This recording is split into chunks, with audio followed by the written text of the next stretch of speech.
Hi అందరికీ. గోంగూర chicken bachelors, students అందరు చేసుకునేటట్టు ఈ నీళ్ళు వేడి గోరువెచ్చని నీళ్ళు చికెన్ పోసి నీళ్ళు పోసి ఉప్పు వేసేసినాను. నానింది. గోంగూర బాగా గిల్లుకొని శుభ్రంగా కడుక్కున్నాను. కడుక్కున్న తర్వాత గోంగూర కొంచెం నూనెలో ఎంపినాను. దగ్గరికి అయింది.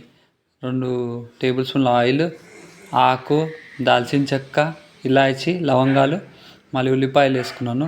ఉల్లిపాయలు బాగా ఫ్రై అయిన తర్వాత పచ్చిమిరపకాయలు, దాని తర్వాత అల్లం వెల్లుల్లి పేస్టు, దాని తర్వాత కరివేపాకు బాగా ఫ్రై అయిన తర్వాత టమాటాలు వేసిన తర్వాత కొద్దిగా ఉప్పు సరిపోయినంత, దాని తర్వాత పసుపు, దాని తర్వాత దాన్ని మంచిగా కలుపుకొని పెట్టేసుకోవాలి. దాని తర్వాత చికెన్ని లో ఫ్లేమ్లో కలుపుకోవాలి.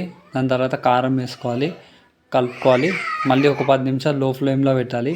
దాని తర్వాత వేయించుకున్న గోంగూర పచ్చడి దాన్ని ఇందులో కలుపుకొని, దాని తర్వాత ధనియాల పొడి వేసి ఒక అరగంట వరకు దాన్ని ఉడకనివ్వాలి లో ఫ్లేమ్లో. ఉడికిన తర్వాత కొంచెం వాటర్ వేసుకోవాలి. ఒక 5-10 నిమిషాలు అలా లో స్లిమ్లో పెట్టుకొని కొత్తిమీర, పుదీనా వేసుకొని ఎంతో రుచికరమైన మన చికెన్ కర్రీ రెడీ. గోంగూర చికెన్ కర్రీ రెడీ. వీడియోని నచ్చినట్లయితే లైక్ చేయండి.